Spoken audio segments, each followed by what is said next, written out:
Hello, everybody. Welcome back to another episode of Vegan Proteins Muscles by Brussels Radio. My name is Danny. And I'm Athena. And this is our 95th episode. All right, everybody. Well, thanks so much for tuning in. Welcome back. No, you did not mishear that. Giacomo is not here today. We have Athena Trombly, who is Vegan Protein's newest coach. And we wanted to introduce you to her because she is fantastic. And also, Giacomo is gearing up for his final competition of the season, which is going to be the Battle of the Gods in Providence, Rhode Island this weekend. So he is away and busy. And actually, he doesn't even know we're recording this. So he's going to be like, wait, what? You guys did a podcast without me? So that'll be kind of fun. But yeah, I wanted you guys to get to know Athena a little bit better. If you're not following her on Instagram and Twitter, which I'm not even on Twitter, so I don't know what I'm talking about. But on Instagram, it is I am just Athena. On both. On everything. It's I am just Athena. I am just Athena. Yeah. And she shares some really fun, inspiring, feel good, happy content. So you should go check her out. Athena has a very interesting backstory. So I know that when I was like looking into you, like, oh, I think she'd be a really good coach. And then it's like, oh, she's pretty young. I don't know, because she's quite young. But then I started like learning more about you, and you have a lot of life experience that I think people like twice your age don't have. So first, tell us a little bit about yourself. How old are you? Where do you live? How long you been vegan? All that fun stuff. All right. I live in New Jersey, but I'm from Michigan originally, and I've also moved around a lot. So I've lived in Germany, Ohio, Idaho. I think that's it. I'm 24 years old, and yeah, I hope that most people twice my age have not had the experiences that I've had, actually.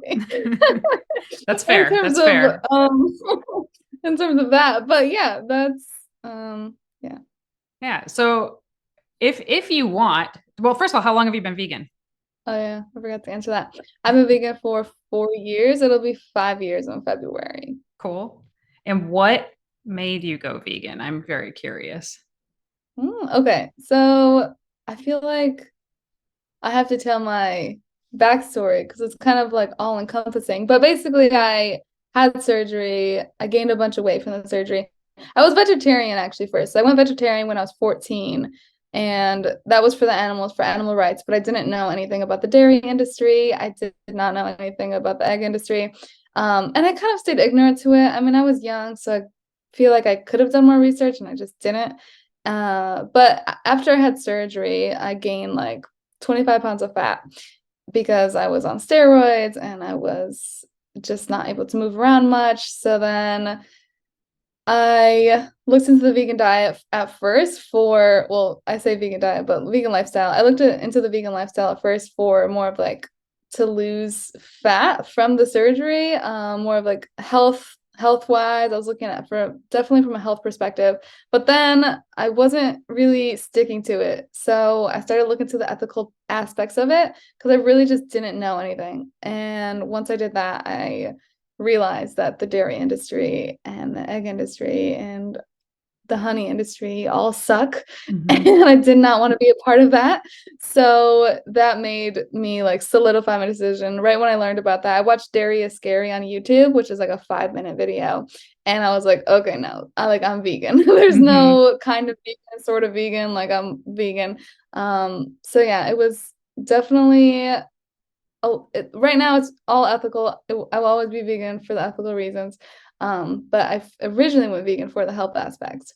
Yeah, I think that's really common. That's actually Giacomo's story too. Well, different like entry point, but he went vegan for health and then eventually like kind of stumbled into the animal rights ethical side of it. And yeah, I do think that solidifies it. Like for me, I feel like once you see it and know it, you can't unsee it or know it. So I'm always really like kind of surprised and confused by people that go back. You know what I mean? But anyway, I did totally jump the gun. I was trying to like warm up the audience to get to know you a little bit by asking about the vegan thing first. And you're like, nah, no, it's all stems back to that thing. So yeah, why don't you tell your story? So something really major happened to you when you were just 18 years old. And why don't you talk about that? Okay.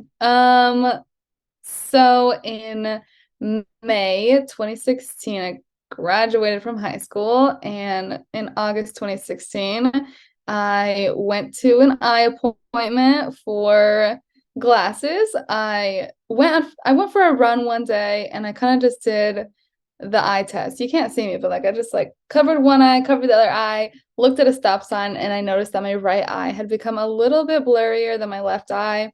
It was not a significant difference, but it was enough to where I was like, oh, I could wear glasses. Like that would be cool. Like I thought it would be cool to have glasses. That's I so don't know why.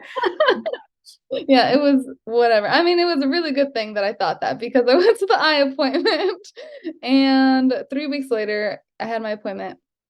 And basically, she did some tests and she put the liquid in my eyes so that I have to get so that my eyes were dilated. I don't know what test she did exactly, but she basically right afterwards was like, "Hey, you need to go to the ER like immediately. Call your mom. I already called the ER. They know that you're on your way." And I was like, "Okay, why?" But she couldn't really explain. She just said that my active nerve was swollen and that they're like I needed to be seen. So I went to the ER and my mom met me there, of course. And then I had a CAT scan, an MRI, and a doctor came in and told me that I had a brain tumor. It was really sucky. It was very scary. It was not fun. I it really happened so quickly though with this surgery that it wasn't as emotional as you would kind of expect it to be because the first surgery, I mean, it happened so quickly. Like, how much Um, time was it between you going to the ER and having this surgery? I was supposed to have the surgery the next day, but there was a trauma patient who needed emergency brain surgery from like a car accident or something. So I actually had surgery the following day. So it was like within 2 days I had surgery. I had my entire family there because I was in my hometown and it just happened really quickly. And the surgery that I had is called like endoscopic. I don't know how to say it, but basically he went to the top of my head, poked some holes into my membrane to allow my spinal fluid to flow because the tumor that I had was blocking the spinal fluid to flow, which caused hydrocephalus, if anyone Mhm. knows what that is. Yep. Is life-threatening, so that's why I needed to be taken care of immediately. Yeah. And I don't know if you want to say that. I could probably just keep going. Yeah, yeah, no. Okay, so you had this first surgery and they didn't remove the tumor, right? They just relieved basically the pressure around your brain, more or less. And they were just like, "Oh, we're gonna wait and see now." Was that kind of the gist? Yeah. Yeah. So Like, they how were you expected. feeling at that point, though? Like, "Oh, cool. Thanks for drilling a hole in my head, but I still have a tumor and we're just gonna sit on that." Like, that must just that alone sound. I mean, I would be anxious forever just with that. Yeah. Yeah, I was hopeful because the neurosurgeon, he had suspected that the tumor had been there for a long time. He assumed that it had, I don't know based off of what, but he just kind of assumed that it had been there a long time and he did not expect it to grow at all. So I was, of course, very nervous to have it in my head and know that it was there, but I was relieved to hear that he didn't think anything of it. I was relieved that like he thought everything was going to be okay. And the reason that he did not remove the tumor is because it it was too risky to remove. Like it just didn't make sense to remove it at that point if they didn't think it was going to grow. So yeah, I was scared. Yeah, That's the I best way to bet. put it. I was very scared. And And then it what happened wasn't fun. after that? So I was supposed to be moving to Germany the day that I had my surgery. I think it was the day I was having my surgery, or I was supposed to, or the movers were supposed to come, one or the other. But I was supposed to be moving to Germany, and I was devastated after my surgery because they basically canceled the orders and said that I couldn't go any longer. And that actually brought on more emotions than the tumor. I like cried my eyes out because I was already so overwhelmed from having the surgery. And then getting this news that I couldn't move somewhere that I was so excited to move to for like over a year. This was like in the making, in the planning. So that was devastating. I don't think anyone could have ever seen me more sad in my Mhm. life than that day. But luckily, the orders got reversed and I was able to move to Germany. So I moved to Germany a month later. I think so. I moved to Germany the end of September. And it was because the doctor had put in his word that he didn't think that the tumor was going to grow and he did think that everything was going to be okay. So they were fine with me coming because like they took his word and so did I, which is why I felt so confident and why I felt so fine with going. And I was really excited to go at that point. So that happened. I moved to Germany. And then 3 months later, the tumor did grow unexpectedly. It grew a lot. It grew 8 times bigger within 3 months, which is a lot for brain tumors. Oh, and just to clarify, it was not cancerous. The tumor was benign, which is another reason why it's not as likely or it's not as known as likely to grow because cancerous ones, they can grow pretty quickly, but this one was not cancerous. So, Mhm. uh, but yeah, I moved to Germany and then yeah, it grew 3 times bigger in 3 months. And this one was scarier. This one Yeah. was really, really scary. I was in a country that I did not speak the language. I had no family except for my mom. I had no friends. I had met a couple of people, but they weren't like long-term friends. They were friends that I had made within 3 months. Mhm. Um, so it was this one was hard because this one they were gonna have to remove it because I had grown so fast. They realized like they have to remove it. So they were confident, or the my neurosurgeon who was awesome. Shout out to Dr. Erdl in Germany. But he basically said he wanted to do the surgery. He's like the head neurosurgeon there, and he had to go on vacation. So he had to go on vacation for 2 weeks. So I had to wait for 2 weeks to get my surgery done. That But is he so was confident. brutal. That's brutal. Yeah, it's brutal. But he needed to do his thing. And it wasn't likely that I was gonna, die in 2 weeks, hopefully. But yeah, so those 2 weeks were awful. That was a really, really hard 2 weeks. I basically cried for 2 weeks straight. I was really scared. The risks for this one were a lot more significant. For the first one, there weren't really many risks. I mean, other than dying from surgery, which wasn't very likely because it's like such a routine surgery. This one, there's like a very strong likelihood of having double vision forever, going blind, definitely dying was more up there because it was more of a significant surgery, paralysis. So this one was scary, and I was terrified that I was going to not exist any longer.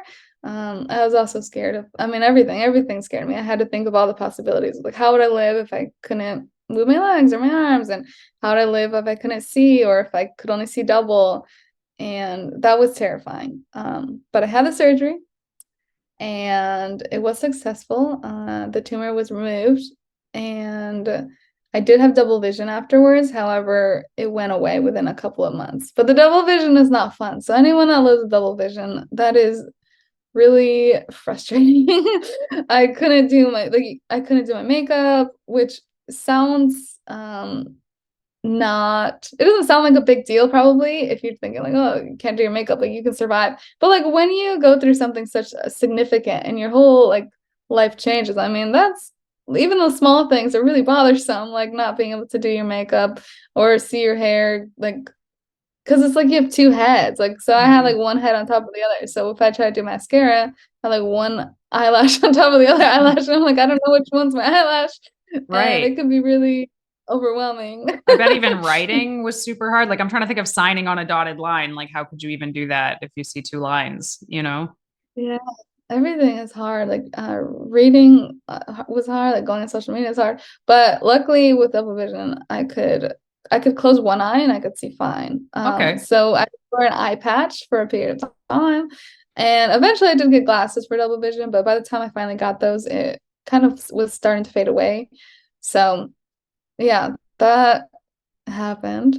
And then what was And other than the double vision, what was the recovery like from that? Did you have to like relearn how to do anything again, like walk or move your body or anything like that? yeah, that's a good question. In terms of brain surgery, I actually would say I've had it very lucky, which you would think that's the luckiest thing I could think of is that I had it lucky in terms of brain surgery. So the first surgery, I didn't even kind of explain that recovery either. It's like that one was so easy. That's how I was able to move within a month. Like I was out of the hospital within 24 hours of the surgery.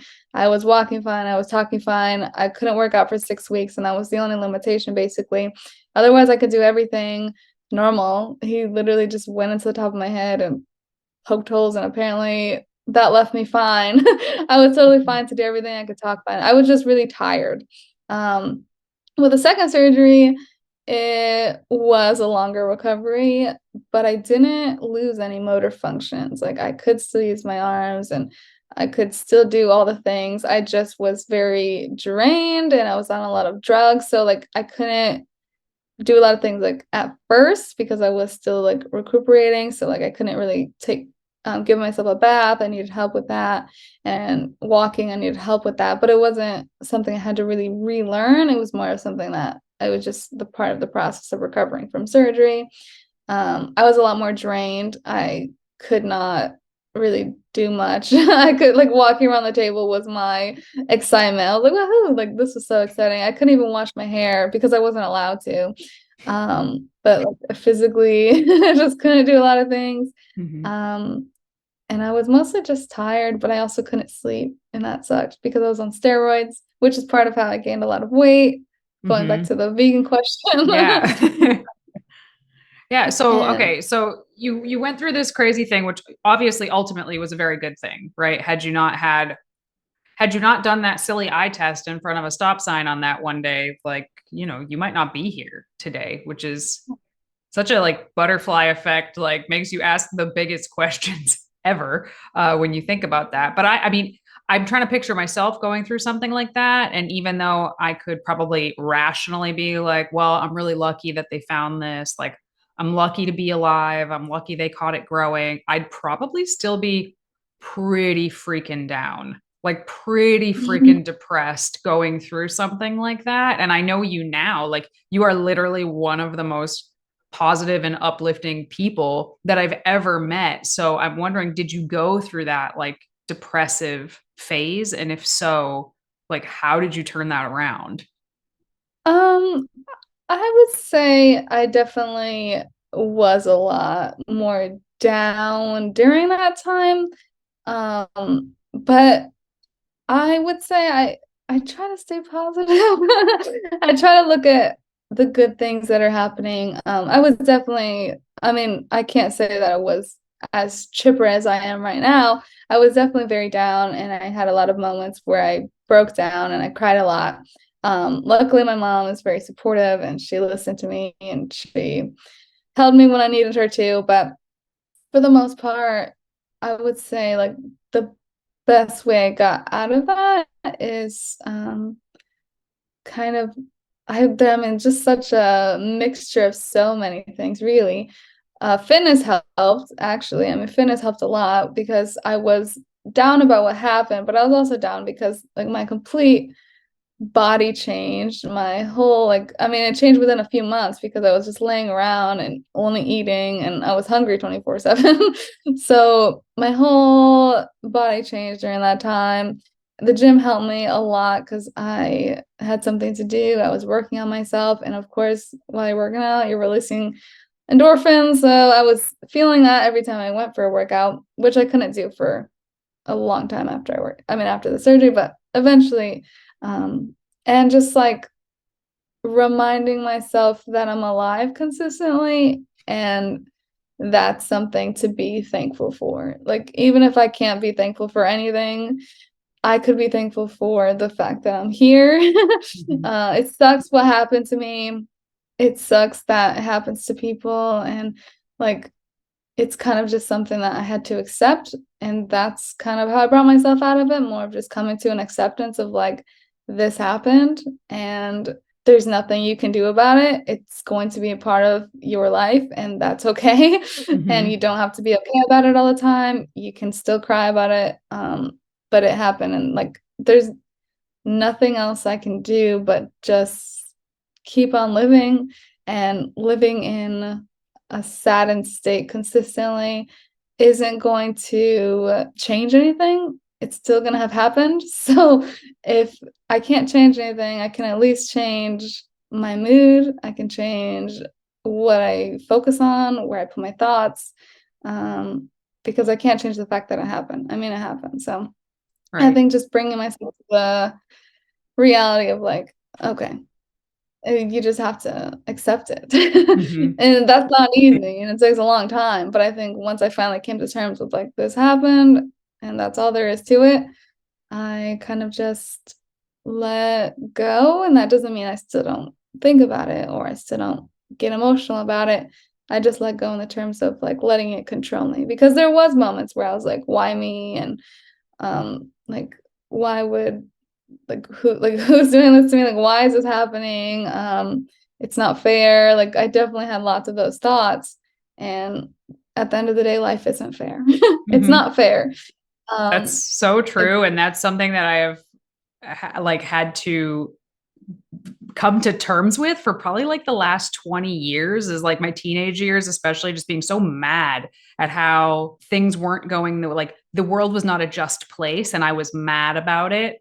And then I realized like now that the world is just not fair. Like it's some bad things happen to good people, good things happen to bad people. There's nothing I can do about it. But for you, it's like whether you realize it, whether it was like a moment where you were like, I am making a choice, which it probably wasn't a singular moment, but you did make a choice. You could have just kept wallowing in self-pity and nobody would have faulted you for that either, right? Like nobody would be like, freaking Athena, such a bummer with her brain tumor.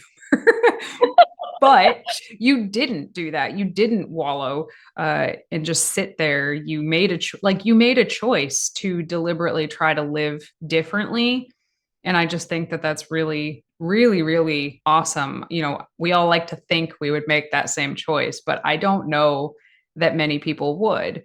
So I think it's really cool. You said like fitness helped you. Was there, I mean, I know you're like huge into meditation now, but I don't know if you were back then or if that was something that helped you or anything else along those lines. no, I was not into meditation back then. Really just having good friends, having Mhm. good friends and family that like are supportive. I think that is so necessary. Like I couldn't have done it without like the people in my life. I think that's a big thing that really helped me get out of that state as well. It's just reminding myself that like nothing really matters except for the people in my life. Like that is what really matters. And I had such support from so many people. It was unbelievable. Like so many people consistently messaged me and reached out to me and like kept up to date with me and everyone wanted to make sure I was okay. And I just felt so much love that was like I don't know, it was just very heartfelt. But I didn't necessarily have any practices back then. I think it was more so just I was just focused on living. I think it was like I don't know, like you said, there's no like specific moment where you're just like, aha, Mhm. this is how I'm gonna change my life around. But I kind of just like gradually had the moment of like, I spent my whole life caring about so many things that are irrelevant. And like after that surgery, I realized like this is my time to live my life. Like I am alive and I just want to live it to the best that I can.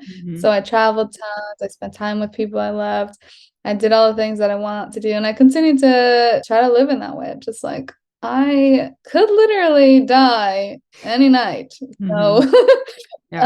um, it's more of just like just spending time with people that Yeah. really were good It, people. this might be kind of a weird question. And if I didn't know you, I wouldn't ask it because to the wrong person, like from the wrong person, this could be so insensitive and rude. Now you're like, oh my God, what's she going to say? But do you ever feel in any way like lucky that that happened? In that, like, you look at some of your peers and where they're at in their own like personal internal life or the things they're spending their time and energy on and feel like, whew, thank God I'm not there. Thank God this thing happened to me and I see things differently now? That's a good question. Um, I would not say lucky. I wouldn't say lucky. I don't think there's any luck that comes How from about brain tumor. grateful? Maybe that's a better way to put it. Like Yeah. grateful. Yeah. Um, yeah, so I wouldn't say I'm grateful for it. I wouldn't say I'm lucky from it, but it's hard because it's kind of like the question of like, or not like the question, but like the statement, like everything happens for a reason type of thing, where it's like, Mm-hmm. there, I feel like that's something that you can say for yourself, but like I wouldn't say it to somebody, for example. So like for me, it's easy to say like some good things have come from it because like I did learn a new, I saw this video once. I forgot what it was called, but he talks about how he got his mortality motivation. That's what he called it, mortality motivation, when this guy almost died when he was like 18 as well. And so it's not necessarily luck or gratefulness. It's more of just like I do think that my life would be different had it not happened. And I'm grateful for the fact that I've been able to turn the circumstance into something better. How about that? Yeah. That's a better way to word it. I'm asking from my own standpoint, having not gone through something like that. Like I haven't personally had like a near death sort of experience like that. And I certainly didn't have to sit on it for weeks before it was dealt with. That part right there sounds like the worst part for me. But, and I mentioned this on a previous podcast about my own upbringing. Like I've been through some pretty terrible, terrible, horrible shit that I wouldn't wish on anybody in the entire world. And like you, like I wouldn't say I'm grateful for it, but I know that I am who I am right now, at least in part because of it.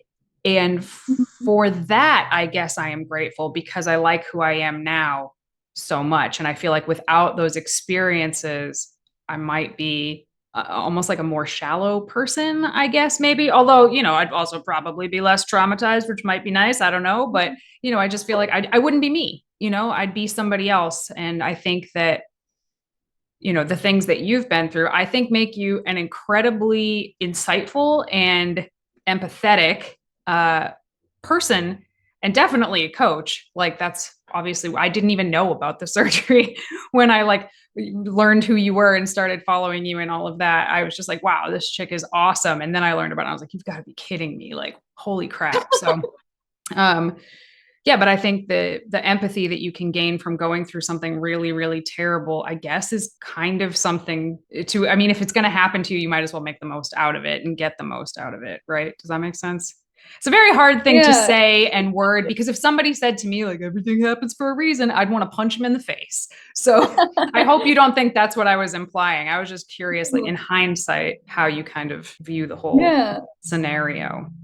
I Yeah. think it's just hard for both of us to answer it Yeah. because it's just I get where you're going with it, Mhm. and I don't think it was sensitive because I know your intent behind it. Like I know you weren't saying that to me, so it's just hard to because I mean it's like what you said though. Yeah, I think I would be a different person had that not happened. I don't know that I would have the same capacity for others, maybe like, or being able to like hold the space for others. I don't know that I would enjoy life as much as I do now, or appreciate life as much, I guess is a better way to say it. So I'm not grateful for it, but I do think I've learned a lot from it. Mm-hmm. I don't know what I would rather have, but I don't like having my yearly scans, which is coming up on Monday. Right. Don't like those. That's Oh, not fun, but I'm yeah. grateful for the experiences. Mm-hmm.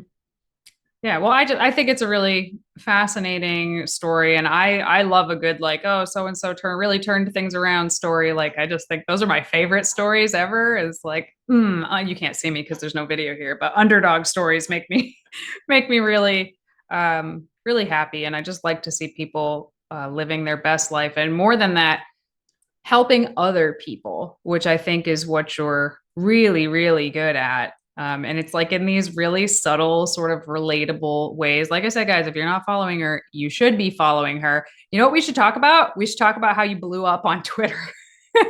I think we should talk about that because I think that's a perfect kind of example about what I'm talking about with you and what I think a lot of other people could learn about it. So I'm not even on Twitter. So she posted something about it on Instagram and I was like, I don't know what you're talking about. That she had to explain it to me. Athena makes me feel ancient every single time I talk to her. So yeah. So I was like, she comments on my reels and stuff I post on Instagram, like, hey, just maybe do it differently. And I'm like, oh shit, I'm the old person on the internet. God damn it. But it's pretty funny. She keeps me hip. She keeps my finger on the pulse of what's going on. So, but you posted a picture, right, on Twitter of just you with some vegan donuts, right? That's how this Yes. started. All right. Yes. You can And tell the rest of the just story because I don't know who it is. yeah, okay. So I posted a picture of some donuts and the caption was fine. It was a nice caption. It just said, what's better than donuts from Dunwell's or vegan donuts from Dunwell's? And you can't really go wrong with donuts. So someone commented and they said, you look disgusting. Why do your teeth look like that? And at the time, I only had like a couple of comments because a lot of people say, well, why didn't you just ignore it? I was like, okay, I Mm-hmm. had a couple of comments at the time, so I couldn't really just not see it. So I saw it, and I reposted it, and I reposted it like with the picture, and I just said, why do people have to be so unkind? Um, I I don't remember exactly what I said. I guess I'd have to go back and look. But I just said, why do people have to be so unkind? This actually basically kind of hurt my feelings. Is kind of how I worded it in lesser, shorter words. I don't know. Because I've always had like a small insecurity about my smile because when I smile, my lip goes kind of high, which is fine because it's my smile. But I said I don't know why people or like just a reminder to be kind, basically. I just ended it with just a reminder to be kind. And the goal is just to remember that people on the internet are human beings. And I think people forget that often. And there's no reason to not be kind. There's no reason to say everything that you think. Mm-hmm. Like going back to elementary school, think before you speak. If you have nothing nice to say, don't say it at all. And so the picture blew up and it got like over, I don't even know, over 20,000 comments, over like 300,000 hearts and a bunch of retweets. And yeah, it just blew up. And then my social media blew up on Twitter. And at the time, I had like 80 followers when I posted that. And by the end of the picture, I had like 11,000 followers. So it was crazy. But it was also really enlightening because I saw so much love and support. And of course, there were still mean comments, but like the majority of them were all so kind and so sweet and so supportive. And everyone was on the same page of like, yeah, like let's be more kind. Like, and so many people just like went out of their way to say like you have a beautiful smile, even though there's 20,000 other comments saying the same exact thing. So it was like just a really beautiful reminder of how there are some sucky people on the internet, but there are also so many beautiful ones that are also so kind and so supportive. So yeah, that's how that happened. Yeah, and I've seen, I've seen stuff online where someone will post something kind of mean or critical either of you or of veganism in general, and it's like I know myself, my knee-jerk reaction is always to tell these people off. I don't usually, but that's like what my gut wants to do instantly. And I've seen your responses to a lot of these folks, and it's very, it's kind, it's compassionate, and I've seen some people kind of come around and be like, oh yeah, I guess that does make sense. And it just goes to show like, that sort of like nasty, angry vegan type of stereotype, I feel like just kind of pushes more people away. But a more inviting approach that is like genuine and trying to educate or inform or be helpful or whatever, I think actually works way, way better. And it is so hard to do. Do you find it hard to do? Do you feel the knee jerk reaction of like, go to hell, jerk? Like, and then you just type something really nice? I'm just curious. Yeah. Okay. I think it depends. Like it depends on what they're saying. Because sometimes like the first reaction is to be very like upset. And like my first reaction can be like, oh, I just want to tell this person off. But at the end of the day, I just remind myself, well, one, don't respond. If I'm not in a good place, don't respond because it's going to come out negatively and that's not going to make a difference for anyone.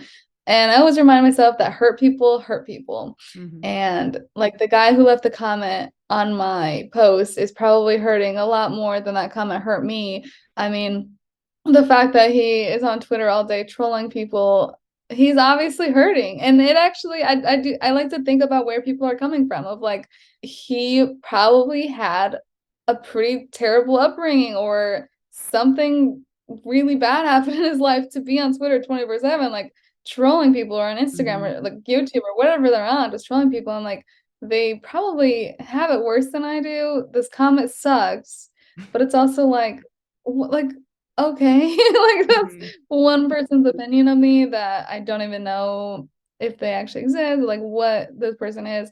So I do find it hard sometimes. Like when I first see it, I'm like, oh, but Mm-hmm. I just have to remind myself too, of like people don't respond positive to negativity. Like there's so many, especially on Twitter, so many vegans who are up people's throats and like, you have to change your ways and look at this photo. And it's like, I get Mm-hmm. it. I know where the heart is. Like the heart just Right. wants change. And it's so sad to see like the animals hurting. But like that doesn't change people's minds. I've had more conversations with people just answering like to a mean comment if like they'll comment on veganism, so like, oh, that's gross, I'll just ask them, oh, so why do you think that's gross, like Mm-hmm. just talking to them like a normal Mm-hmm. person, and they respond like, oh well, I didn't think you were going to respond, I just I don't know, I just it just looks gross, it's not me. And it's like, oh, okay, so does that mean it's gross because you've never had it before? And they're just like, they'll respond to you if you respond to them compassionately most of the time. Mm-hmm. Yeah, I think it's just the better route is always to go kindness. And some people won't be kind back, and that's okay. You don't have to Mm-hmm. talk to them and you don't have to respond to them. Mm-hmm. Yeah. Yeah, it is very hard. The internet is a hard place to be. It is a goddamn wild, wild west out there. So yeah, curate the stuff that you take into. I mean, anybody who listens to this podcast has heard me say this a ton. If anybody is mean or not nice or makes you feel bad or insecure or less than or any of those things, just stop following them. Block them if you have to. Like go for it. And that's another area where I feel like this is an area where you and I overlap so much is how we feel about like the way fitness is portrayed on social media, the way fit bodies are portrayed on social media. And I know those have been, at least within our like coaching circle of our clients, those posts that you make about like, hey, real bodies look like this. And of course, real bodies look like all kinds of things, right? But I know that those posts have been so helpful to some of our clients who are just so used to just seeing influencers in a very specific way. Can you talk a little bit more about that for you? Yeah, I think like when I noticed a long time ago that like I was following a lot of people that made me feel really insecure. And I was like, well, one, why am I following people that make me feel bad about myself? And then two, is it their fault? Like, why do I feel bad coming to their page? So I tried to reflect on both of those aspects. Like, is it really them or like, and what's happening here? Like, why don't I like it? So I just unfollowed people, like you said just a second ago, that didn't make me feel good. And whether that's because of insecurities or whatnot, it still made my life better because I'm not feeling that often as much anymore. And then I also started following people who post kind of like their post photos and their non-post photos, which is where I got the idea to do that occasionally. And it made me feel really real, and it's just a nice reminder of like, oh, like that's fake. Like Instagram is mostly fake. Mm-hmm. Social media is mostly fake. Like so many people are just posing and they have good lighting and it's not real. Like it's not realistic. Or if there are some people with like bodies of gods and they either have worked for it and or they are genetic gods and Mm-hmm. they look really great and like that's awesome, but the majority of people don't look like that. And I think people forget that because I spend so much time on social media and not enough time outside. Like what like we've talked about before of like, are you comparing yourself to the people on social media, but you're not comparing yourself to the people on like Walmart or Target Hmm. or literally anywhere. Like Yeah. literally go outside, look around, and those people don't look like gods and goddesses. Like that's not realistic. It's not real. Instagram and all social media is people's best of the best. So I try to occasionally post things that are just not my best of the best because I want people to feel like they can relate to me. And I don't use filters anymore. I used to use filters all the time, and I realized like that's just not me. Like I look too damn good in this story, and I don't look like that in real life, and that's okay. Hmm. There's like we're all trying to live up to this expectation and reality that isn't real. Like it doesn't exist. Hmm. So I think I just like, yeah, like what we've been posting about lately of just like, this is real. Like, this is real fitness. And there's no definition of a fit body. Like, everyone's going to have their preference, and there's no way to be perfect or have the perfect body. So, all we can do is our best and continue to do our best and continue to strive for our specific goals as long as they're realistic. But Hmm. that is very long-winded. Yeah, no, it's important though. I don't want to be the only person talking about this sort of thing.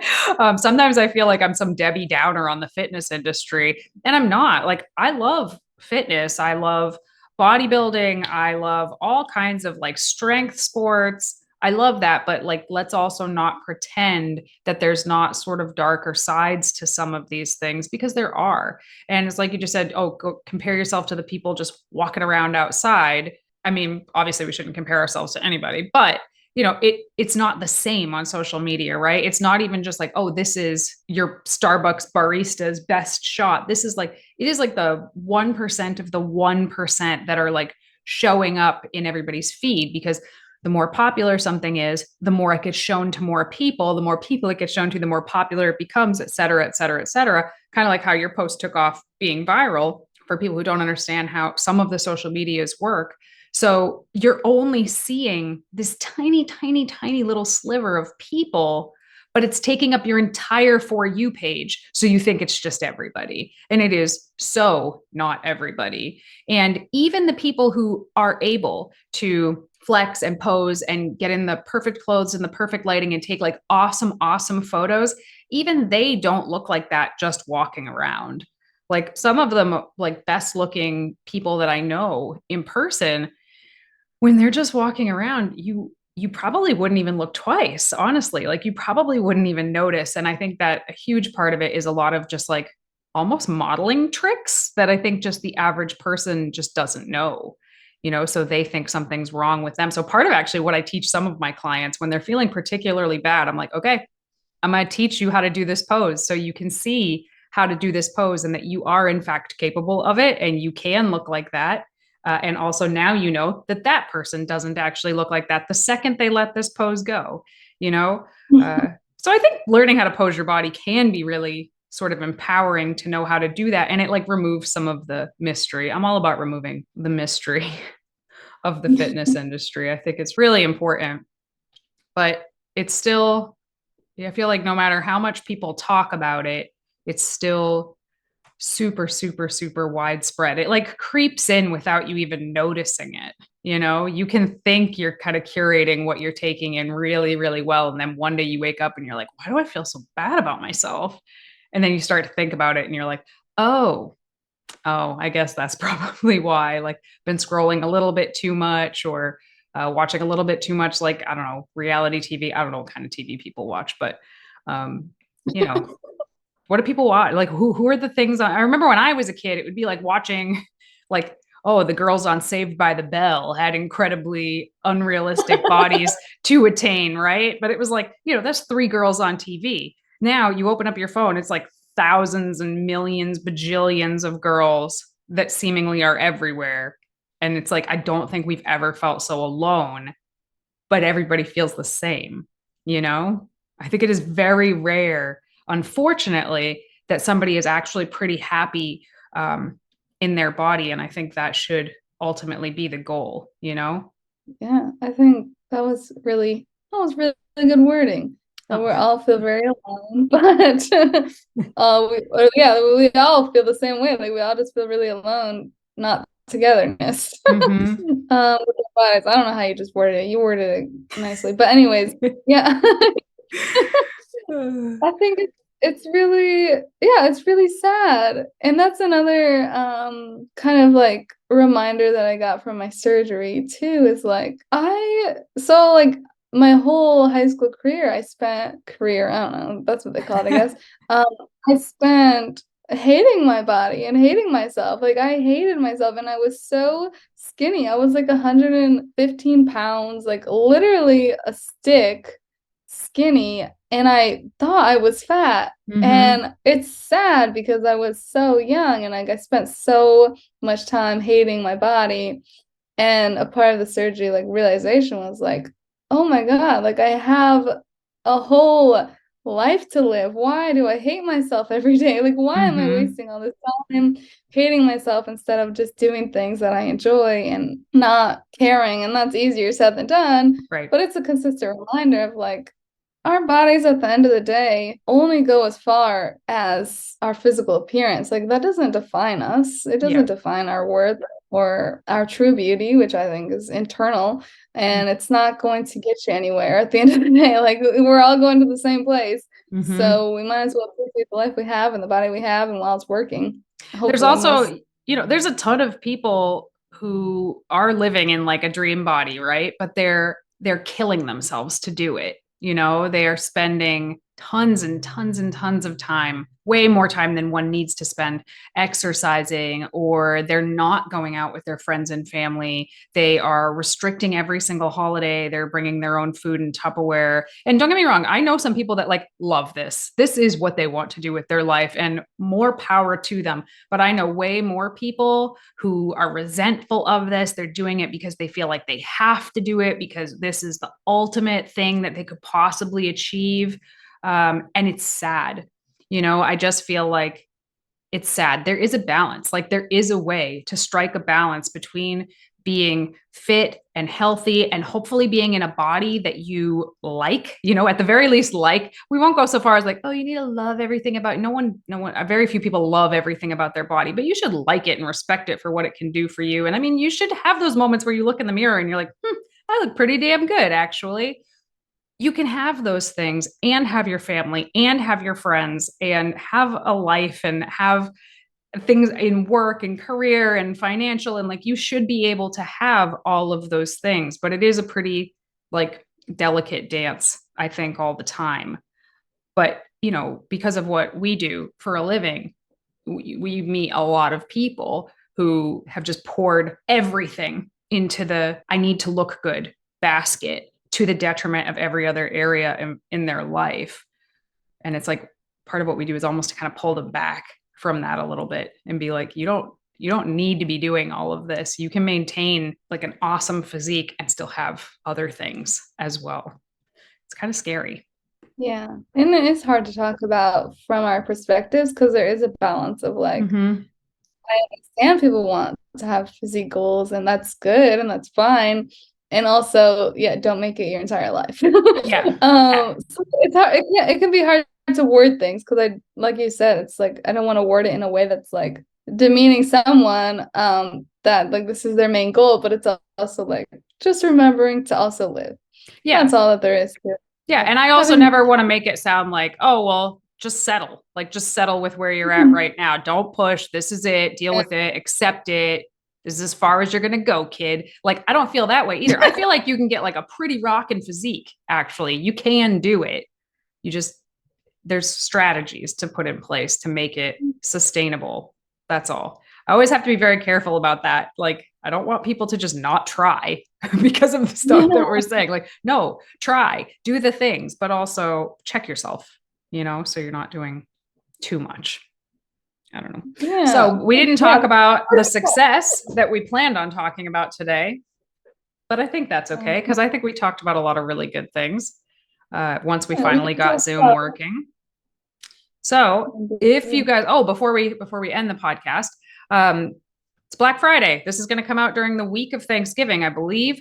So, want to let you guys know that we are doing our Black Friday special, which is the Fast Track Fitness Pack, which is awesome. It comes with custom calculated macros by myself or Athena or Giacomo after you fill out a very in-depth questionnaire about your life, your goals, your likes and dislikes, your body. You take pictures and measurements, you send them in. We'll calculate your macros for you and send you a video with like advice and suggestions that we noticed going through your questionnaire that we think will actually help you reach whatever goals you have. You'll also get access to the 28-day overhaul program, which is through our exclusive app, and it's workouts for home or the gym, 10 high protein recipes, a habit building checklist. It's like one of our best selling programs. And the Flexible Dieting for Vegans ebook, which I have sold 10,000 copies of to date. So it's like my blueprint for how we make nutrition plans for folks. It's the same strategy I taught to Giacomo. It's the same strategy I taught to Athena. So this is how we do it. It's right in this book. Like you can read it and do it for yourself if you wanted to forever. And we are only doing these for the first 50 people. So if you want one, hopefully it's still there. Go get one. Go get one now. And if you guys like this and you guys like having Athena on, this was really fun for me to talk to somebody besides Giacomo, because all we do is talk to each other all the time. If you like it, let us know. We'll have her back. Be sure to follow her. I am just Athena on Instagram, Twitter, TikTok. Yeah.